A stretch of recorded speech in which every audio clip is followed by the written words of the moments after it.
en Perú es Ricky Ghibellini. Adelante, muy buenas tardes, Ricky.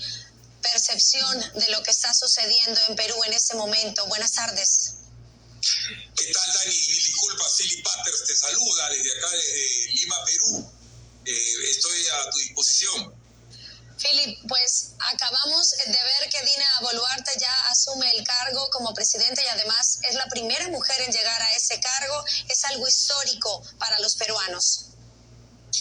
Sí, y mira, Dani, para serte sincero, es un día que comenzó de una manera horrible.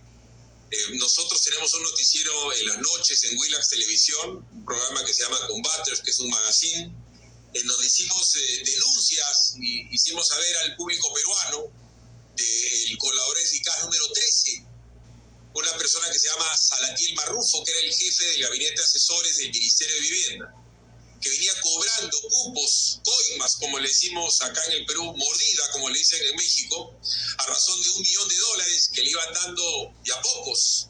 Y ese $1 millón se lo fueron dando en la propia mano del presidente Pedro Castillo, de su hermana, de su familia, de su ministro de Vivienda, Heiner Alvarado, para que además ellos pudieran coimear o darle su mordida o su tajada a ministros para que mantuvieran el poder del presidente y el poder en el Ministerio de Vivienda, en donde tenían una de sus múltiples vertientes de corrupción, pagando sobornos contantes y sonantes. Eso lo denunciamos ayer por la noche. Ese colaborador, Salatiel Marrufo, hoy se iba a presentar ante esa denuncia de inmediato ante la Comisión de Fiscalización del Congreso, cosa que pasó en la mañana del día de hoy. Y comenzó a relatar con lujo de detalles lo que nosotros denunciamos en Combaters, es decir, cómo es que daba el dinero a través de un periodista de una radio muy conocida acá en el Perú, que se llama Radio Programa del Perú. El periodista se llama Mauricio Fernandini, que estaba de hombre de al medio, de middleman, de una lobista. Y él comenzó a relatar en vivo frente a la Comisión del Congreso y cómo esta empresaria, Sara Goday, mediante una empresa que se llamaba Marca Group, daba coimas y daba cupos y daba dineros, tal como lo denunciamos el día de ayer. Y eso evidentemente generó una crispación del presidente, porque el día de hoy se iba a ver a las 3 de la tarde la vacancia presidencial. Ante su desesperación de verse realmente herido de muerte porque se le dio la línea de flotación de la corrupción, su buque comenzó a hacer agua. Él, desesperado, sale a dar un golpe de Estado mal hecho y maltrecho, en donde él invoca la disolución del Congreso, pero además, Dani, la intervención del Ministerio Público, que además es Fiscalía de la Nación en el Perú, del Jurado Nacional de Elecciones, del Poder Judicial, de los organismos independientes del Estado. Era un golpe de Estado convencional a la antigua.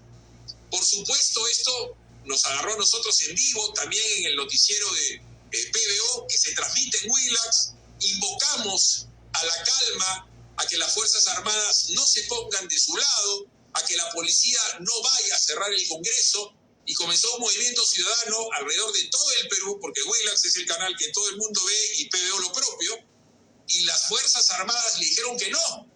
Primero el Ejército, la policía, la aviación, replicó la fiscal de la Nación, Patricia Benavides, la presidenta, y fíjense, las mujeres son las que han sacado la cara, qué casualidad, la señora Elvia Barrios, que es la presidenta del Poder Judicial, y así todas las fuerzas políticas cerraron filas frente al golpe de Estado y fueron renunciando todos los ministros, en vivo y en directo. Esto se pasaba cuando PBO estaba en vivo y renunciaba un ministro, renunciaba otro ministro, renunciaba otro ministro. Se junta el Congreso, el presidente se ve desesperado ante la situación cierta de que nadie le hacía caso, se ha metido a su carro intentando fugar, y todo aparecía como que iba a irse a la Embajada de México, que está en un distrito muy conocido acá en el Perú, que es en San Isidro.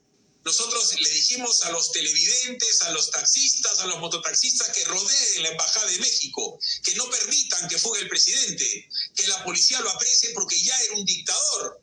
Y un milagro, presumo, de la Virgen de Guadalupe o la Virgen de Chapi hizo que la escolta del presidente, que lo estaba llevando hacia la Embajada de México, porque hay que decirlo, AMLO era su protegido, había dicho que este es un tema de racismo, cosa que es falso, es un tema de pura y dura corrupción.